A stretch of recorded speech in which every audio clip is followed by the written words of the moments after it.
আসসালামু আলাইকুম রহমতুল্লাহ। প্রিয় দর্শক, আপনি স্ক্রিনে দেখতে পাচ্ছেন নাহিদের জন্য আসন ছাড়লেন জামাতের প্রার্থী আতিকুর রহমান।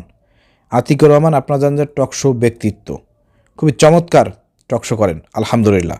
এবং তার যে জনপ্রিয়তা, ঢাকা যে আসনে তিনি লড়তেছেন, ঢাকা মনে হয় সম্ভবত 11 আসন, উনি দীর্ঘ 1.5 বছর ধরে সেই ওনার আসনে নিরলসভাবে কাজ করে যাচ্ছেন, জনপ্রিয়তা অর্জন করেছেন এবং ওই আসনে এত পরিমাণ কাজ করেছেন অন্য কোনো প্রার্থী, বিএনপি প্রার্থী ওই পরিমাণ কাজ করে নাই।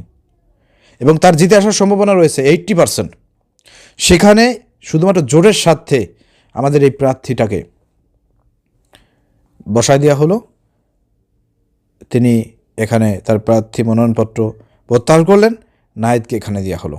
এই যে ত্যাগ, এই যে ত্যাগ, এটা যে আসলে আপনি বুঝবেন না। হ্যাঁ, আপনার এলাকায় জামাতের যেসব ভাইয়েরা আছেন, আপনার এলাকায় যদি আপনার প্রার্থী সম্পূর্ণ যোগ্য থাকার পরেও, যদি জনপ্রিয়তার শীর্ষে থাকার পরেও যদি আপনাদের প্রার্থী না দিয়ে জোট প্রার্থীকে দেওয়া হতো, তাহলে আপনাদের কি অবস্থা হতো একটু চিন্তা করে দেখেন।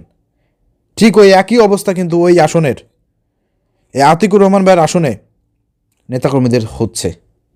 1.5 বছরের পরিশ্রম, 1.5 বছরের ঘাম ঝরানো কষ্ট নাহিদকে প্রার্থিতা দিয়ে দেওয়া হয়েছে।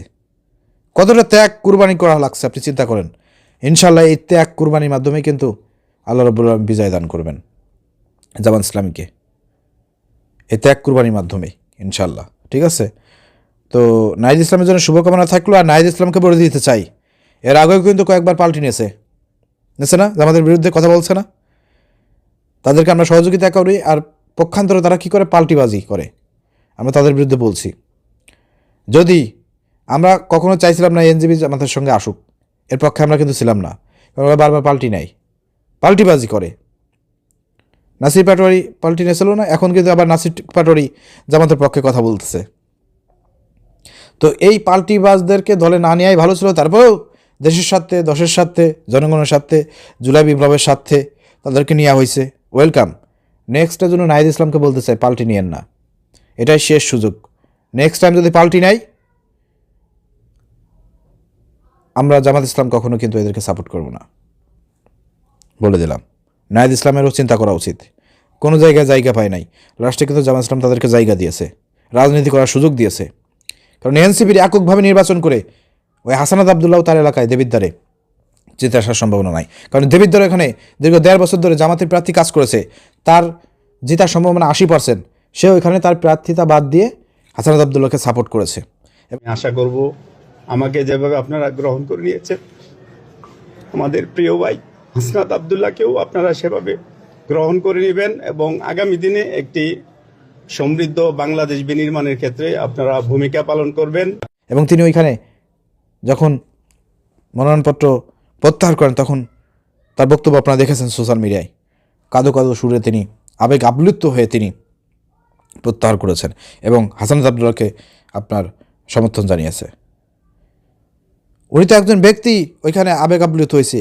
ওনার আসনে যে হাজার হাজার লক্ষ লক্ষ নেতাকর্মী, তাদের মনের অবস্থা কি? এই ত্যাগ কোরবানি করতেছে এনসিপির জন্য। এবং এনসিপির যতগুলো আসনে জামাত ছাড় দিয়েছে, নাসির পাটোয়ারি এই যে ঢাকা 8 নম্বর আসন, সেখানেও কিন্তু জামাত প্রার্থীর খুব নাম এবং তার জিতে আসার সম্ভাবনা আছে। দীর্ঘ 1.5 বছর ধরে কাজ করেছেন, ফিল্ড ভালো।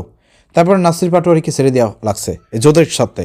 অর্থাৎ এই সব হেভিয়েট পার্সন জামাতের প্রার্থীদেরকে বসিয়ে রেখে এনসিপিকে সাপোর্ট করা হচ্ছে।